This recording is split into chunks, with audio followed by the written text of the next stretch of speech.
ನಮಸ್ಕಾರ ಸ್ನೇಹಿತರೆ, ನಾನು ನಿಮ್ಮ ಮನೆ ಮಗಳು ಉಷಾ ಪದ್ಮ. ಒಬ್ಬ ಮಗ ತನ್ನ ವಯಸ್ಸಾದ ತಂದೆಯನ್ನು ರಾತ್ರಿ ಊಟಕ್ಕಾಗಿ ಒಂದು ರೆಸ್ಟೋರೆಂಟ್ಗೆ ಕರ್ಕೊಂಡು ಹೋಗ್ತಾರೆ. ಆ ವಯಸ್ಸಾದ ಅವರ ತಂದೆ ಆ ನಡುಗುವ ಕೈಗಳಲ್ಲಿ ಊಟ ಮಾಡಬೇಕಾದ್ರೆ ತನ್ನ ಮೈ ಬಾಯಿ ಎಲ್ಲ ಮೈಮೇಲೆಲ್ಲನೂ ಆಹಾರನ ಚೆಲ್ಕೊಳ್ತಾನೆ. ಅದನ್ನೇ ಗಮನಿಸ್ತಾ ಇರೋ ಅಕ್ಕಪಕ್ಕ ಟೇಬಲ್ ಅಲ್ಲಿ ಇರ್ತಕ್ಕಂಥ ಆ ವ್ಯಕ್ತಿಗಳು ಈ ವೃದ್ಧನನ್ನ ನೋಡಿ ಅಸಹ್ಯ ಪಟ್ಕೊಂತಾರೆ. ಆದ್ರೆ ಆ ಮಗ ಇದನ್ನೆಲ್ಲ ನೋಡಿ ಯಾವುದನ್ನು ಲೆಕ್ಕಿಸದೆ, ಸ್ವಲ್ಪ ಕೂಡ ಚಿಂತೆನೂ ಮಾಡದೆ ತಮ್ಮ ಆಹಾರವನ್ನ ಮುಗಿಸಿ ಆ ತಂದೆಯನ್ನ ವಾಶ್ರೂಮ್ಗೆ ಕರ್ಕೊಂಡೋಗಿ ಆತ ಮಾಡ್ಕೊಂಡಿರುವಂತಹ ಗಲೀಜು ಅಂದ್ರೆ ಆಹಾರದ ತುಣುಕಗಳನ್ನೆಲ್ಲ ಕರವಸ್ತ್ರದಿಂದ ಒರೆಸಿ ಶುಭ್ರ ಮಾಡ್ತಾರೆ. ಹಾಗೆ ತನ್ನ ತಂದೆ ತಲೆನ ಮತ್ತು ಕನ್ನಡಕವನ್ನ ಸರಿ ಮಾಡಿ ಹೊರಗೆ ಕರ್ಕೊಬರ್ತಾರೆ. ಎಲ್ಲರೂ ಇವರನ್ನೇ ಗಮನಿಸ್ತಾ ಇರ್ತಾರೆ. ಅಲ್ಲೇ ಕೂತಿದ್ದ ಮತ್ತೋರ್ವ ವೃದ್ಧ ಈ ಹುಡುಗನನ್ನ ಕೇಳ್ತಾನೆ, ಏನಪ್ಪ ನೀನು ಇಲ್ಲಿ ಏನೋ ಬಿಟ್ಟು ಹೋಗ್ತಾ ಇದೀಯಾ ಅಂತ. ಆಗ ಆ ಹುಡುಗ, ಇಲ್ಲ ಅಪ್ಪಾಜಿ, ನಾನು ಏನನ್ನೂ ಬಿಟ್ಟು ಹೋಗ್ತಾ ಇಲ್ಲ, ಎಲ್ಲವನ್ನೂ ತಗೊಂಡಿದ್ದೀನಿ ಅಂತ. ಆಗ ಆ ವೃದ್ಧ ಹೇಳ್ತಾನೆ, ಇಲ್ಲಪ್ಪ, ಇಲ್ಲಿ ಪ್ರತಿಯೊಬ್ಬ ಮಗನಿಗೂ ಒಂದು ಶಿಕ್ಷಣದ ಪಾಠವನ್ನು ಕಲಿಸಿ ಹೋಗ್ತಾ ಇದೀಯಾ, ಪ್ರತಿಯೊಬ್ಬ ತಂದೆಗೂ ಒಂದು ಭರವಸೆಯನ್ನು ಕೊಟ್ಟು ಹೋಗ್ತಾ ಇದೀಯಾ. ಈಗಿನ ಕಾಲದ ಮಕ್ಕಳು ತಮ್ಮ ಹೆತ್ತವರನ್ನು ಕಡೆಗಾಣಿಸ್ತಾರೆ, ಅವರನ್ನು ಹೊರಗಡೆ ಕರ್ಕೊಬರೋದಕ್ಕೂ ಕೂಡ ಹಿಂಜರಿತಾರೆ.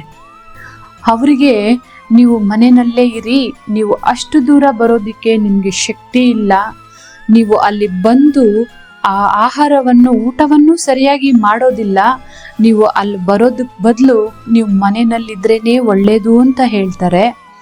ಆದರೆ ಅದೇ ಹೆತ್ತವರು ಆ ಮಕ್ಕಳು ಚಿಕ್ಕವರಾಗಿರ್ಬೇಕಾದ್ರೆ ಅವರನ್ನ ಹೆಗಲ ಮೇಲೆ ಹೊತ್ತು ಕೂಸುಮರಿ ಮಾಡ್ತಾರೆ. ತನ್ನ ತೋಳುಗಳಿಂದ ಬಾಚಿ ತಬ್ಬಿ ಮುದ್ದಾಡಿ ಪ್ರೀತಿ ಕೊಟ್ಟಿರ್ತಾರೆ. ಆ ಮಕ್ಕಳು ಊಟ ಮಾಡಬೇಕಾದ್ರೆ ಅವರು ಕೈ ಬಾಯಿ ಮೈಮೇಲೆಲ್ಲ ಆಹಾರನ ಚೆಲ್ಕೊಂಡ್ರೆ ಯಾವ ತಂದೆ ತಾಯಿನೂ ಸ್ವಲ್ಪ ಕೂಡ ಬೇಜಾರು ಮಾಡ್ಕೊಳ್ದೆ ಆ ಮಕ್ಕಳನ್ನ ಬೈಯದೆ ಅವರು ಮಾಡಿರ್ತಕ್ಕಂಥ ಆ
ಸ್ನೇಹಿತರೆ.